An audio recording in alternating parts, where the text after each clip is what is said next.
लीजिए सुनिए जयशंकर प्रसाद की लिखी कहानी करुणा की विजय।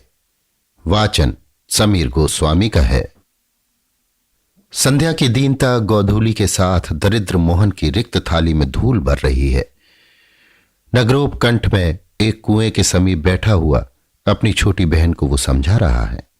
फटे हुए कुर्ते की कोर से उसके अश्रु पहुंचने में वो सफल नहीं हो रहा था, क्योंकि कपड़े के सूत से अश्रु विशेष थे।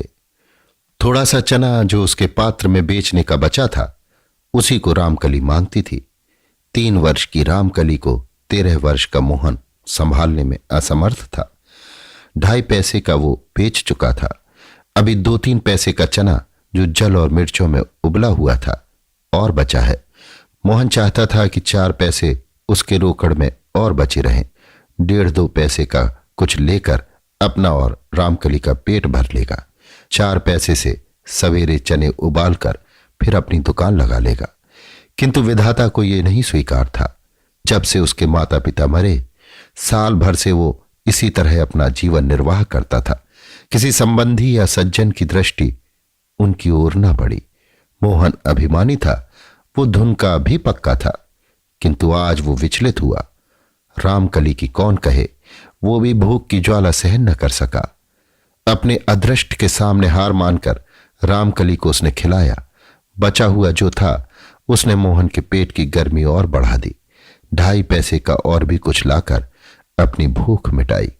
दोनों कुएं की जगत पर सो गए। दरिद्रता और करुणा से झगड़ा चल पड़ा। दरिद्रता बोली, देखो जी मेरा कैसा प्रभाव है। करुणा ने कहा, मेरा सर्वत्र राज्य है, तुम्हारा विद्रोह सफल न होगा। दरिद्रता ने कहा, गिरती हुई बालू की दीवार कहकर नहीं गिरती। तुम्हारा काल्पनिक क्षेत्र निहार की वर्षा से कब तक सिंचा रहेगा। अभिमान अभी तक चुप बैठा रहा, किंतु उससे नहीं रहा गया। कहा, मैं भी किसी दिल में घुसकर देखूंगा कि कौन जीतता है। दोनों ने पूछा कि तुम किसका साथ दोगे। अभिमान ने कहा, जिधर की जीत देखूंगा। करुणा ने विश्रांत बालकों को सुख देने का विचार किया। मलय हिल्लोल की थपकी देकर सुला देना चाहा। दरिद्रता ने दिन भर की जमी हुई गर्द कदम्ब के पत्तों पर से खिसका दी। बालकों के सरल मुख ने धूल पड़ने से कुछ विकृत रूप धारण किया। दरिद्रता ने स्वप्न में भयानक रूप धारण करके उन्हें दर्शन दिया। मोहन का शरीर कांपने लगा। दूर से देखती हुई करुणा भी कप उठी। अकस्मात मोहन उठा और झोंक से बोला, भीख न मांगूंगा, मरूंगा। एक क्रंदन और धमाका। रामकली को कुएं ने अपनी शीतल गोद में ले लिया। डाल पर से दरिद्रता के अट्टहास की तरह उल्लू बोल उठा। उसी समय बंगले पर मेहंदी की टटी से घिरे हुए चबूतरे पर आसमानी पंखे के नीचे मसहरी में से नगर पिता दंड नायक चिल्ला उठे, पंखा खींचो। प्रसन्न वदन न्यायाधीश ने एक स्थिर दृष्टि से देखते हुए अपराधी मोहन से कहा, बालक, तुमने अपराध स्वीकार करते हुए कि रामकली अपनी बहन की हत्या तुम्ही ने की है, मृत्युदंड चाहा है, किंतु न्याय अपराध का कारण ढूंढता है।